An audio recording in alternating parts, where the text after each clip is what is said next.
Bonjour. Aujourd'hui, je voudrais vous parler d'un téléfilm qui vient de passer récemment à la télévision, qui s'appelle Astrid et Raphaël. Il y a eu 2 épisodes.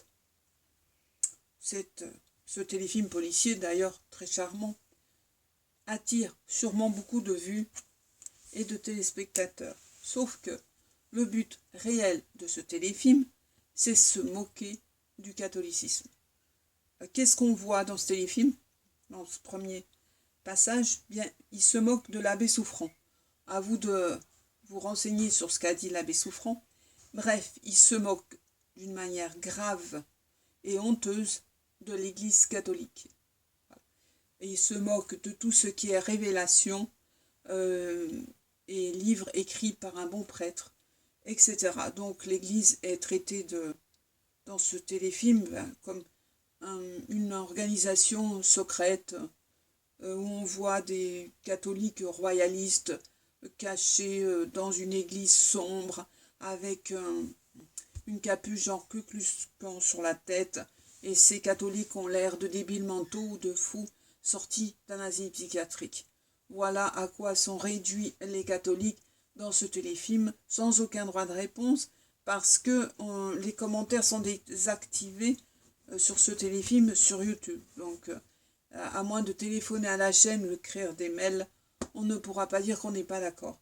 Donc, dans le deuxième téléfilm, bien, ils attaquent les catholiques, sans le dire cette fois, qui sont sur YouTube, ce qu'on appelle les complotistes, les montrant comme des dégénérés, des gens qui font des actes violents, scandaleux, ce qu'un catholique ne pourrait pas faire.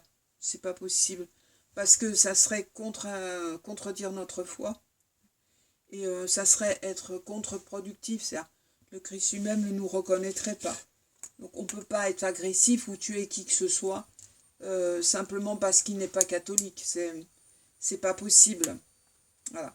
Donc on est vu comme des extrémistes complètement fous auxquels il faut porter aucun crédit et qui sont toujours coupables d'un tas de crimes cachés, capables de tuer les gens parce qu'ils ne sont pas d'accord avec nos idées. Voilà. C'est ce que je voulais dire parce que ça me révolte. J'attends avec impatience ce troisième pour voir sur quel autre sujet on nous attaque ou si enfin ils vont se calmer. Parce qu'il faut reconnaître quand même que beaucoup de téléfilms policiers en France attaquent d'une manière virulente l'Église catholique. S'ils ne se moquent pas de cette manière, comme chez Astrid, ce téléfilm, bien, ils montrent des communautés religieuses où se passent toujours des choses très louches. Il y a des crimes, des meurtres, des crimes sexuels, enfin, la sexualité, etc. Enfin, les catholiques sont montrés dans les couvents comme des bons à rien et des gens pires que les autres. Voilà. Et c'est dans beaucoup de téléfilms où on montre des prêtres ou des couvents, des religieux sont attaqués dans ces téléfilms. Voilà. C'est très très fréquent. Vous pouvez regarder les téléfilms. Ah, il y a celui-là, il a parlé contre l'Église catholique. Ah, il y a celui-là encore, celui-là encore. Il se sert beaucoup de ces téléfilms policiers pour attaquer l'Église catholique, pour bien forger, pour moi, l'esprit du français qui doit être vraiment anti-catholique, voir les catholiques comme des fous, des décérébrés, des gens agressifs, violents, pas dignes de respect. Enfin, être vraiment des Français de dernière zone, les gens les plus dangereux qu'il faut surtout pas fréquenter. Voilà. Et il y a aussi le père de France Fidèle qui disait qu'il avait été interviewé par un journal et qui n'avait pas retranscrit ce qu'il avait dit, mais avait traité, enfin le père de France Fidèle, à l'inverse de ce qu'il avait pu dire. Donc les gens n'iraient sûrement pas chez le père de France Fidèle vu ce qu'a dit le journaliste. C'était impossible. Il a dit le contraire de la vérité. Donc en fait, il fait fuir tous les gens qui auraient envie d'aller voir le prêtre de France Fidèle. Voilà, encore un acte anti-catholique, etc. Il y a aussi des faits assez troublants, comme on parle beaucoup des morts, ce qui est juste, qui peuvent être tués en Israël ou bien en Ukraine, etc. Mais on ne parle pas des morts tués par les hindouistes en Inde. les catholiques ont été tués en Inde, ou dans d'autres pays par des musulmans. Ça, on n'en parle pas, à tel point qu'il y a un prêtre catholique qui s'est suicidé, là-bas en Inde, parce que personne, ni sa hiérarchie, ni les autres évêques du monde entier, ont prié pour les catholiques en Inde qui ont été tués par les hindous. C'est le vide complet, quoi. Et c'est souvent le cas quand on tue des catholiques dans le monde. Ben, on en parle très très peu, ou pas du tout. Mais là, en ce moment, c'est plutôt pas du tout sur tous les catholiques qui sont tués dans le monde. Alors, j'en parle parce que il est nécessaire d'en parler. Voilà.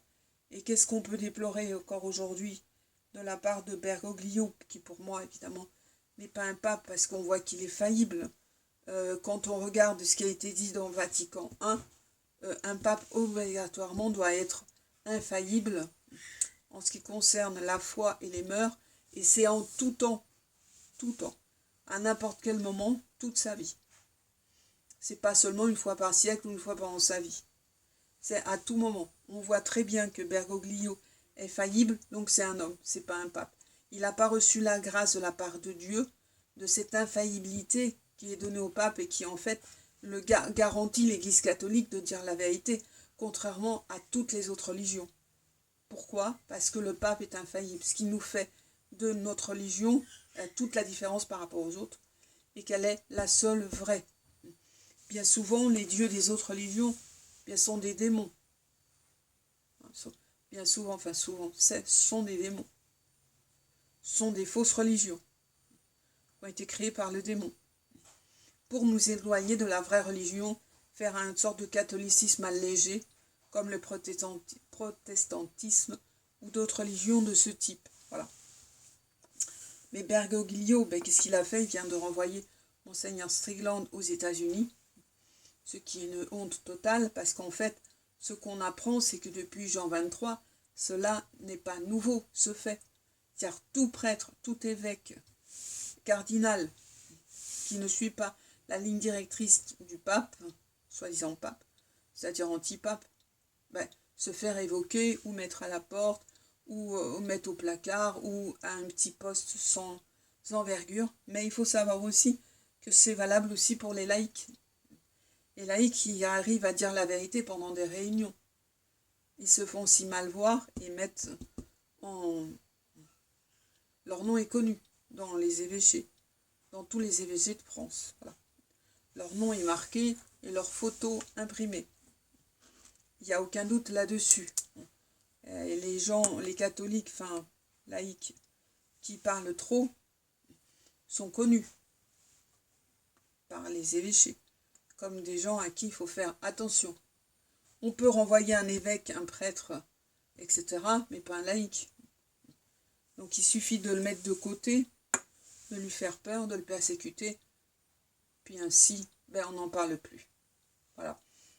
Et donc le prochain sur la liste, c'est Monseigneur Ray, qui a aidé beaucoup de prêtres traditionnels. J'ai vu que dans le journal Libération, on a calomnié Monseigneur Ray en parlant de lui comme quelqu'un d'ultra-droite, pour le journal Libération, communiste, pour dire de lui que c'est quelqu'un de très mauvais, pas fréquentable du tout, encore la même chose, des calomnies, voilà.